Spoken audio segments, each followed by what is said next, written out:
Alam niyo ba na mayroong sobre noon na sobrang halaga? Ito ang sulat na napakahalaga talaga. Kaya kung gusto mong malaman, tapusin mo hanggang dulo dahil sigurado akong baka pati ikaw magka-interesado sa sulat ng sobre na ito.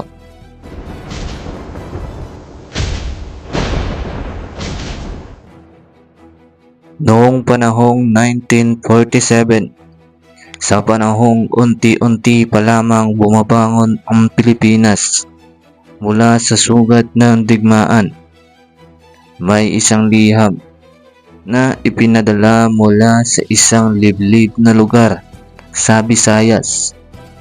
Ang liham na iyon ay hindi ipinadala sa isang kilalang tao ni sa isang opisyal ng gobyerno, kundi sa isang simpleng pamilya, parang sinadyang mapunta sa kamay ng sino mang handang mag-ingat ng isang lihim.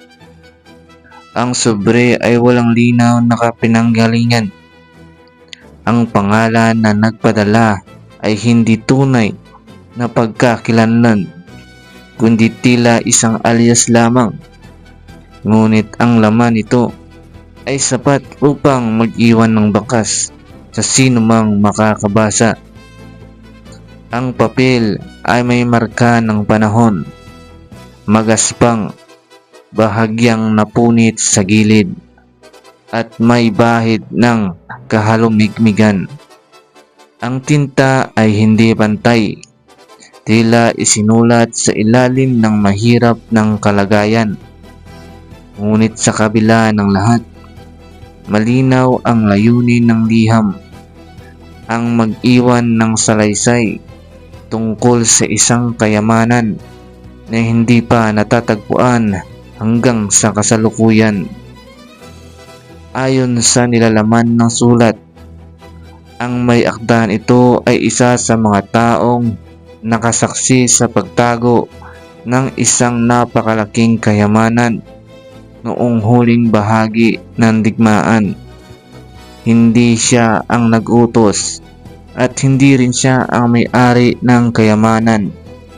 Isa lamang siyang tahimik na tagamasid, isang taong napilitang maging bahagi ng isang lihim na hindi niya kailanman ginustong dalhin habang buhay. Isinulat niya na ang kayamanang iyon ay hindi basta-basta ginto lamang. Ito ay pinagsamang yaman mula sa iba't ibang lugar, mga gintong barya, alahas na may kakaibang disenyo, mga antigong rebolto, at ilang kahon na hindi niya kailanman nabuksan. Ngunit pinaghihinalaang naglalaman ng mahahalagang dokumento at mga bagay na may kaugnayan sa kapangyarihan at kasaysayan. Ang lahat ng iyon ay itinago sa isang lugar na pinili hindi dahil ito ay madaling puntahan, kundi dahil ito ay halos imposibleng matagpuan. Ayon sa sulat, ang lokasyon ay nasa isang bahagi ng kagubatan na hindi karaniwang dinadaanan. Isang lugar kung saan ang lupa ay tila hindi pa naaapakan ng karamihan, at ang katahimikan ay napakabigat na para bang may binabantayan itong lihim. Ang mga punong kahoy ay matataas at siksik, at ang liwanag ng araw ay halos hindi makarating sa lupa. Sa gitna ng kagubatang iyon, may isang kakaibang palatandaan. Isang malaking bato, hindi tugma sa natural na ayos ng paligid. Ang hugis nito ay tila sinadyang baguhin, parang may kamay na humubog dito upang magsilbing tanda. Hindi ito kapansin-pansin sa unang tingin, ngunit para sa isang taong may alam, ito ang simula ng lahat. Sa ilalim ng batong iyon, ayon sa sulat, ay may isang lihim na lagusan. Hindi ito isang simpleng hukay, kundi isang maingat na ginawang daanan pababa sa isang mas malalim na bahagi ng lupa. Doon, sa kailaliman, itinago ang kayamanan na kapaloob sa mga kahon na gawa sa matibay na materyales upang mapanatili ang laman nito sa paglipas ng panahon. Ngunit hindi naging madali ang pagtago. Isinulat ng nagpadala na may mga hakbang na isinasagawa upang matyak na walang sino man ang basta-bastang makakuha ng kayamanan. May mga bitag na inilagay, may mga hukay na natatakpan ng dahon at lupa, mga mekanismong maaaring magdulot ng pinsala sa sinumang hindi maingat, at higit sa lahat, ang mga simbolo na iniwan sa paligid. Ang mga simbolong iyon ay hindi basta marka lamang. Ito ay isang uri ng lihim na wika, isang sistema ng palatandaan na magsisilbing gabay para sa tamang tao. Ang bawat ukit sa bato, bawat hiwa sa puno ay may kahulugan, ngunit ang kahulugang iyon ay hindi agad mauunawaan ng sinuman. Kailangan ng tiyaga, talino, at marahil ay kaunting swerte. Sa huling bahagi ng liham, nagbago ang tono ng salaysay. Ang may akda ay tila naging mas mabigat. Ang damdamin, parang dinadalang takot o pagsisisi.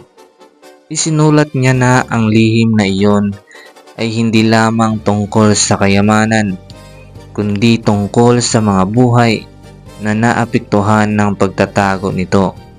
May mga taong nasaktan, may mga pamilyang nawalan, at may mga pangyayaring hindi na maibabalik. Dahil dito, hindi niya binigay ang eksaktong lokasyon. Sa halip, iniwan niya ang liham bilang isang paalaala na ang kayamanan ay maaaring matagpuan, ngunit ang kapalit nito ay hindi laging kayamanan din.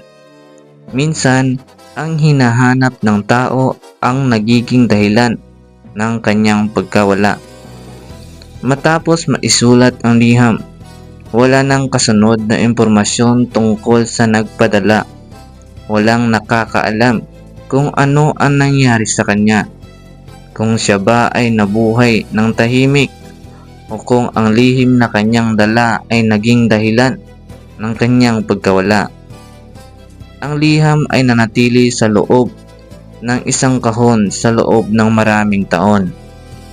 Ipinasa ito mula sa isang henerasyon patungo sa susunod, ngunit walang sinuman ang naglakas loob na sundan ang mga pahiwatig na nakasaad dito.